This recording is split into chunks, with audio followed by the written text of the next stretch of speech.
Welcome to Wind Chime Storytime. I'm David. And I'm Reese. Today we are reading Raggedy Ann Rescues Fido for ages 5 to 8.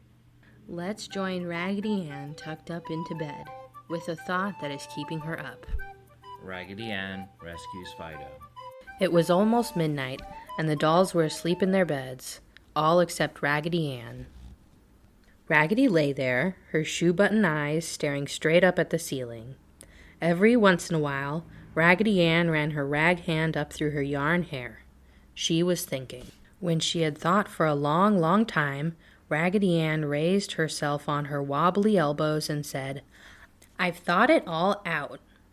At this, the other dolls shook each other and raised up, saying, "Listen, Raggedy has thought it all out." "Tell us what you've been thinking, dear Raggedy," said the tin soldier. "Hope they were pleasant thoughts." "Not very pleasant thoughts," said Raggedy, as she brushed a tear from her shoe-button eye. "You haven't seen Fido all day, have you?" "Not since early this morning," the French dolly said. "It has troubled me," said Raggedy. "And if my head was not stuffed with lovely new white cotton, I am sure it would have ached with the worry.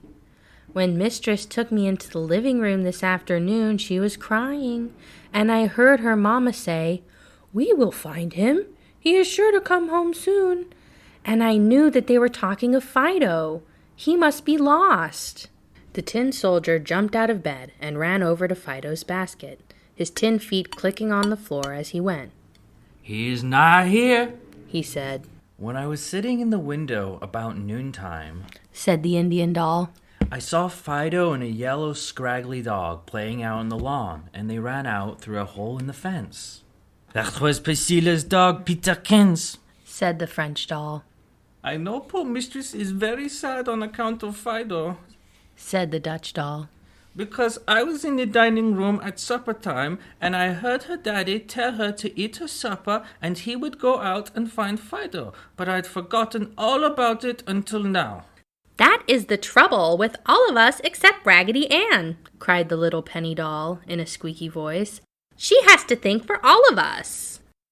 "I think it would be a good plan for us to show our love for Mistress and try to find Fido," exclaimed Raggedy. It is a good plan, Raggedy Ann," cried all the other dolls. Tell us how to start about it." "Well, first let's go upon the lawn and see if we can track the dogs," said Raggedy. The nursery window was open, so the dolls helped each other up on the sill and then jumped to the soft grass below. They fell in all sorts of queer attitudes, but of course the fall did not hurt them. At the hole in the fence, the Dutch doll picked up the trail of the two dogs, and the dolls, stringing out behind, followed him until they came to Peterkin's house. Peterkin's was surprised to see the strange little figures in white nighties come stringing up the path to the doghouse. Peterkin's was too large to sleep in the nursery, so he had a nice cozy doghouse under the grape arbor. "Come in," Peterkin said when he saw and recognized the dolls.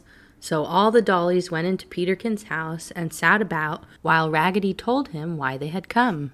"It has worried me too," said Peterkins. "but I had no way of telling your mistress where Fido was, for she can't understand dog language. For you see," Peterkins continued, "Fido and I were having the grandest romp over in the park when a great big man with a funny thing on the end of a stick came running towards us.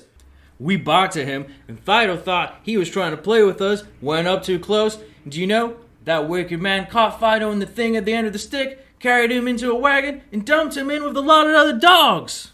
"The dog catcher!" cried Raggedy Ann.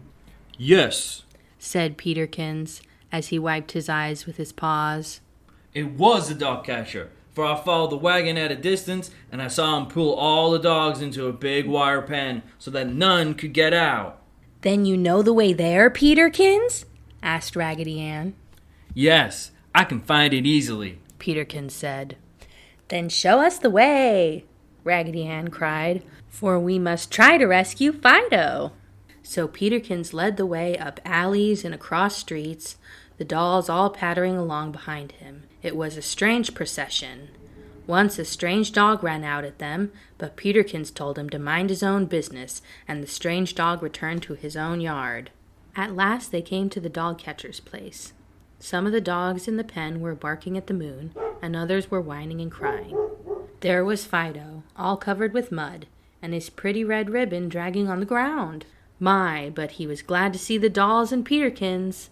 All the dogs came to the side of the pen and twisted their heads from side to side, gazing in wonder at the queer figures of the dolls. "We will try and let you out," said Raggedy Ann. At this, all the dogs barked joyfully. Then Raggedy Ann, the other dogs, and Peterkins went to the gate. The catch was too high for Raggedy Ann to reach, but Peterkins held Raggedy Ann in his mouth and stood up on his hind legs so that she could reach the catch.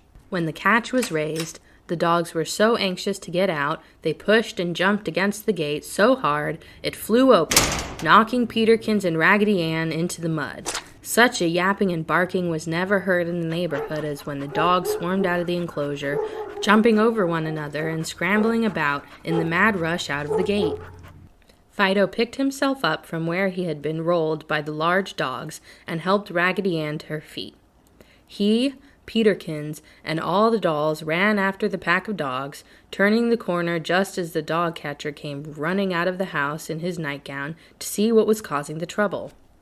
He stopped in astonishment when he saw the string of dolls in white nighties pattering down the alley, for he could not imagine what they were. Well, you may be sure the dolls thanked Peterkins for his kind assistance, and they and Fido ran on home, for a faint light was beginning to show in the east where the sun was getting ready to come up.